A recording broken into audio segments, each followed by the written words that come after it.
இன்று முதல் வருகிற 23ஆம் தேதி வரை 5 மாவட்டங்களில் இடியுடன் கூடிய கனமழை பெய்யும் என்று சென்னை வானிலை ஆய்வு மையம் அறிவித்திருக்கிறது.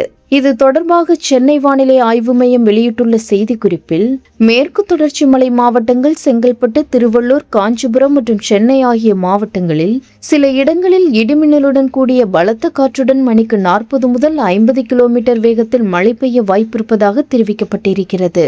அதேபோல் புதுவை மற்றும் காரைக்கால் பகுதிகளிலும் இடிமின்னலுடன் கூடிய லேசான மழை பெய்ய வாய்ப்பிருக்கிறது. அதேபோல் வருகின்ற 24 மற்றும் 25ஆம் தேதிகளில் கோவை மாவட்டத்தின் மலைப்பகுதிகள் மற்றும் நீலகிரி மாவட்டத்தின் சில இடங்களில் மழை பெய்யும் என்றும், மேற்கு தொடர்ச்சி மலை மாவட்டங்கள் சென்னை, செங்கல்பட்டு, திருவள்ளூர் மற்றும் காஞ்சிபுரம் போன்ற இடங்களில் மிதமான மழை பெய்யும் என்றும் தெரிவிக்கப்பட்டுள்ளது.